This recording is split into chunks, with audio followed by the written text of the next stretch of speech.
الله الرحمن الرحيم. يا أيها الناس اتقوا ربكم الذي خلقكم من نفس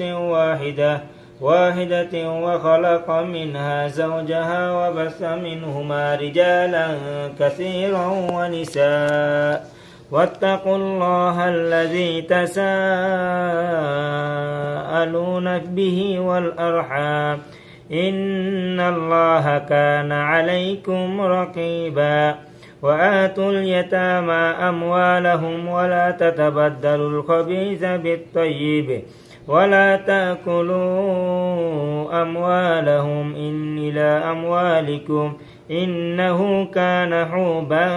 كبيرا. وإن خفتم ألا تقسطوا في اليتامى فانكحوا ما طاب لكم من النساء مثنى وثلاث ورباع. فإن خفتم ألا تعدلوا فواحدة أو ما ملكت أيمانكم ذلك أدنى ألا تعولوا. وآتوا النساء صدقاتهن نحلة فإن طبن لكم عن شيء منه نفسا فكلوه هنيئا مريئا. ولا تؤتوا السفهاء أموالكم التي جعل الله لكم قياما وارزقوهم فيها واكسوهم وقولوا لهم قولا معروفا. وابتلوا اليتامى حتى إذا بلغوا النكاح فإن آنستم منهم رشدا فدفعوا إليهم أموالهم ولا تأكلوها إسرافا وبدارا أن يكبروا. ومن كان غنيا فليستعفف ومن كان فقيرا فليأكل بالمعروف. فإذا دفعتم إليهم أموالهم فأشهدوا عليهم وكفى بالله حسيبا.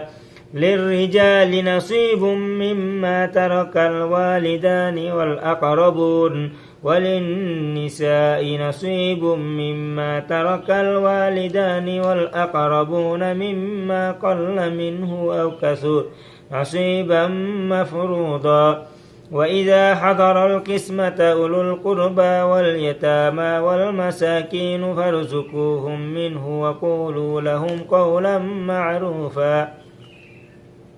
وليخشى الذين لو تركوا من خلفهم ذرية ضعافا خافوا عليهم فليتقوا الله وليقولوا قولا سديدا. إن الذين يأكلون أموال اليتامى ظلما إنما يأكلون في بطونهم نارا وسيصلون سعيرا.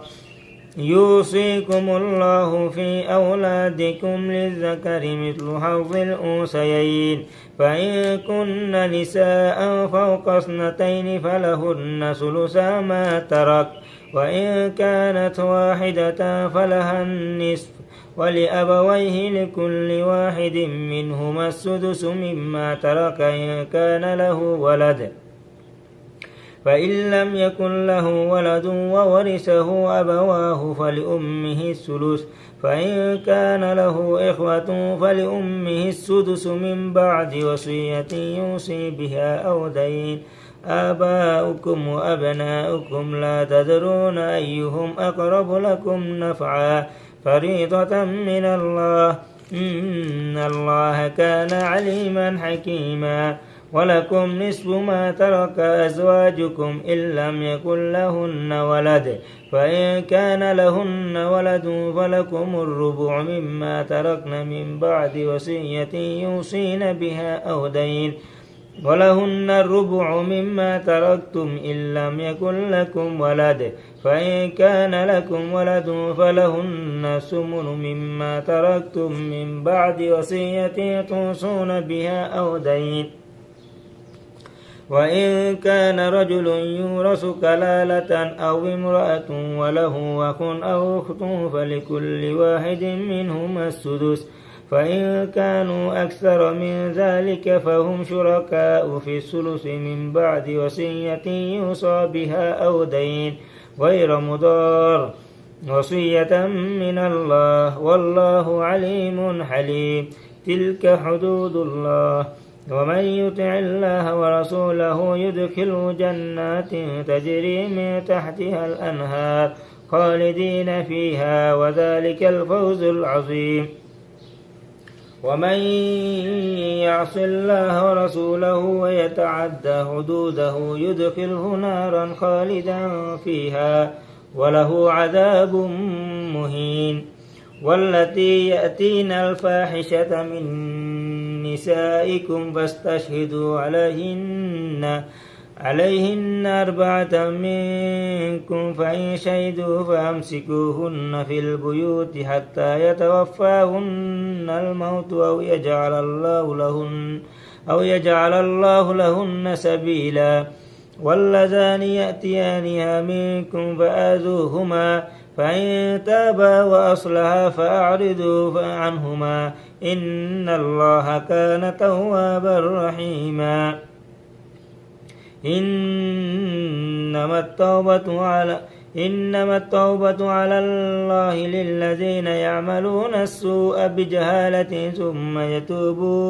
ثم يتوبون من قريب فأولئك يتوب الله عليهم وكان الله عليما حكيما وليست التوبة للذين يعملون السيئات حتى إذا حضر أحدهم الموت قال إني تبت الآن ولا الذين يموتون وهم كفار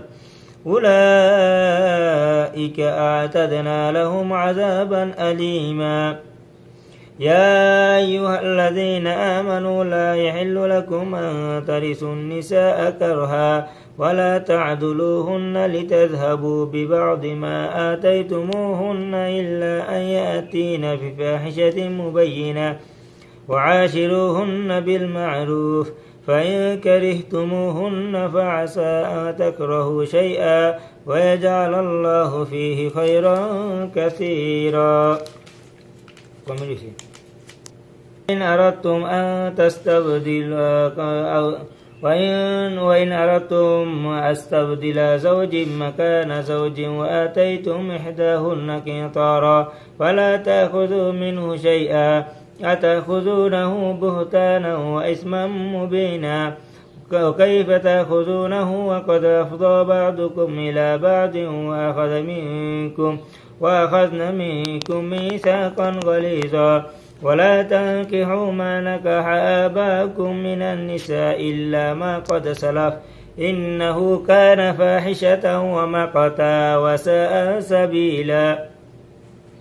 حرمت عليكم أمهاتكم وبناتكم وأخواتكم وعماتكم وخالاتكم وبنات الأخ وبنات الأخت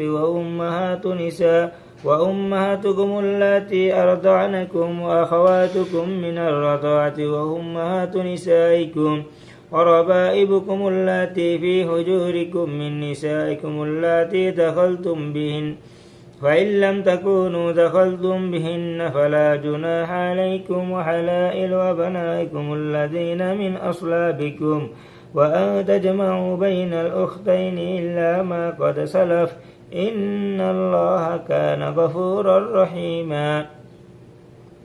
والمحصنات من النساء إلا ما ملكت أيمانكم كتاب الله عليكم وأحل لكم ما وراء ذلكم أن تبتغوا بأموالكم محسنين غير مسافحين فما استمتعتم به منهن فآتوهن أجورهن فريضة ولا جناح عليكم فيما تراضيتم من بعد الفريضة إن الله كان عليما حكيما ومن لم يستطع منكم طولا أن ينكح المحصنات المؤمنات فمما ملكت أيمانكم من فتياتكم المؤمنات والله أعلم بإيمانكم بعضكم من بعض فانكحوهن بإذن أهلهن وآتوهن أجورهن بالمعروف محصنات غير مسافحات ولا متخذات أخدان فإذا أحسن فإن أتين في فاحشة فعليهن نصف ما على المحصنات من العذاب ذلك لمن خشي العنة منكم وأن تصبروا خير لكم والله غفور رحيم يريد الله ليبين لكم ويهديكم سنن الذين من قبلكم ويتوب عليكم والله عليم حكيم والله يريد أن يتوب عليكم ويريد الذين يتبعون الشهوات أن تميلوا ميلا عظيما يريد الله أن يخفف عنكم وخلق الإنسان ضعيفا يا أيها الذين آمنوا لا تأكلوا أموالكم بينكم بالباطل إلا أن تكون تجارة عن تراض منكم ولا تقتلوا أنفسكم إن الله كان بكم رحيما ومن يفعل ذلك عدوانا وظلما فسوف نصليه نارا وكان ذلك على الله يسيرا صدق الله العظيم أعوذ بالله من الشيطان الرجيم بسم الله الرحمن الرحيم سورة القصص مكية بسم الله الرحمن الرحيم طاسيم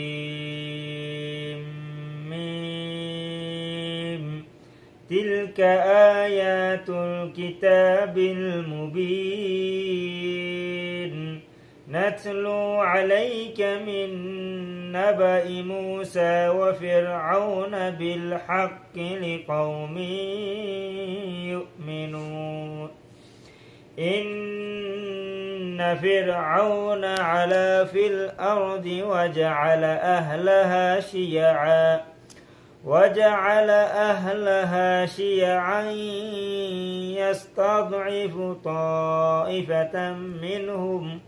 يذبح أبناءهم ويستحيي نساءهم إنه كان من المفسدين ونريد أن نمن على الذين استضعفوا في الأرض ونجعل لهم أئمة ونجعلهم الوارثين ونمكن لهم في الأرض ونري فرعون وهامان وجنودهما منهم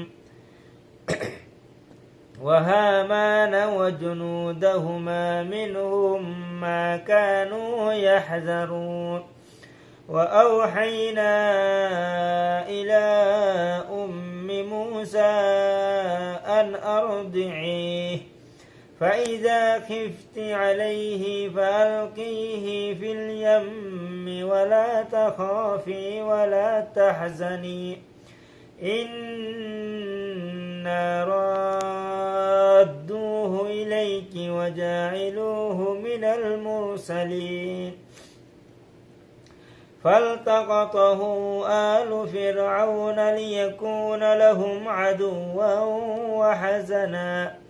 إن فرعون وهامان وجنودهما كانوا خاطئين وقالت امرأة فرعون قرة عين لي ولك لا تقتلوا عسى أن ينفعنا أو نتخذه ولدا وهم لا يشعرون وأصبح فؤاد أم موسى فارغا إن كادت لتبدي به لولا أن ربطنا على قلبها لتكون من المؤمنين وقالت لأخته قصي فبصرت به عن جنب وهم لا يشعرون وحرمنا عليه المراضع من قبل فقالت هل أدلكم على أهل بيت يكفلونه لكم وهم له ناصحون فرددناه إلى أمه أمه كي تقر عينها ولا تحزن ولتعلم أن وعد الله حق ولكن أكثرهم لا يعلمون. ولما بلغ أشده واستوى آتيناه حكما وعلما وكذلك نجزي المحسنين. ودخل المدينة على حين غفلة من أهلها فوجد فيها رجلين يقتتلان هذا من شيعته وهذا من عدوه فاستغشاه الذي من شيعته على الذي من عدوه فوكزه موسى فقضى عليه قال هذا من عمل الشيطان إنه عدو مضل مبين. قال رب إني ظلمت نفسي فاغفر لي فغفر له إنه هو الغفور الرحيم. قال رب بما أنعمت علي فلن أكون ظهيرا للمجرمين. فأصبح في المدينة خائفا يترقب فإذا الذي استنصره بالأمس يستصرخه قال له موسى إنك لغوي مبين. فلما أن أراد أن يبطش بالذي هو عدو لهما قال يا موسى تريد أن تقتلاني كما قتلت نفسا بالأمس إن تريد إلا أن تكون جبارا في الأرض وما تريد أن تكون من المصلحين. وجاء رجل من أقصى المدينة يسعى قال يا موسى إن الملأ يأتمرون بك ليقتلوك فاخرج إني لك من الناصحين. فخرج منها خائفا يترقب قال رب نجني من القوم الظالمين. ولما توجه تلقاء مدين قال عسى ربي أن يهديني سواء السبيل. ولما ورد ماء مدين وجد عليه أمة من الناس يسقون ووجد من دونهم امرأتين تذودان قال ما خطبكما قالتا لا نسقي حتى يصدر الرعاء وأبونا شيخ كبير. فسقى لهما ثم تولى إلى الظل فقال رب إني لما أنزلت إلي من خير فقير. فجاءته إحداهما تمشي على استحياء قالت إن أبي يدعوك ليحزيك أجر ما سقيت لنا. فلما جاءه وقص عليه القصص قال لا تخف نجوت من القوم الظالمين. قالت إحداهما يا أبت استأجره إن خير من استأجرت قوي الأمين. قال إني أريد أن أنكح إحدى ابنتي هاتين على أن تخرجني 8 حجاج فإن أتمت 10 فمن عندك وما أريد أن أشق عليك ستجدني إن شاء الله من الصالحين قال ذلك بيني وبينك أيما الأجلين قضيت فلا عدوان علي والله على ما نقول وكيل فلما قضى موسى الأجل وسار بأهله آنس من جانب الطور نارا قال لأهلهم كثوا إني آنست نارا لعلي آتيكم منها بخبر أو جزوة من النار لعلكم تصطلون فلما أتاها نودي من شاطئ الوادي الأيمن في البقعة المباركة من الشجرة أن يا موسى إني أنا الله رب العالمين وأن ألق عصاك فلما رآها تهتز كأنها جان ولا مدبرا ولم يعقب يا موسى أقبل ولا تخف إنك من المؤمنين أسلك يدك في جيبك تخرج بيضاء من غير سوء واضمم إليك جناحك من الرهب فذلك برهان من ربك إلى فرعون وملئه إنهم كانوا قوما فاسقين قال رب إني قتلت منهم نفسا فأخاف أن يقتلون وأخي هارون هو أفصح مني لسانا فأرسله معي يرد أن يصدقني إني أخاف أن يكذبون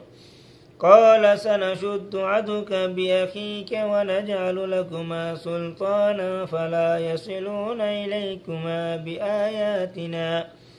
أنتما ومن اتبعكما الغالبون فلما جاءهم موسى بآياتنا بينات قالوا ما هذا إلا سحر مفترى وما سمعنا بهذا في آبائنا الأولين وقال موسى ربي أعلم بما جاء بالهدى من عندي ومن تكون له عاقبة الدار إنه لا يفلح الظالمون صدق الله العظيم.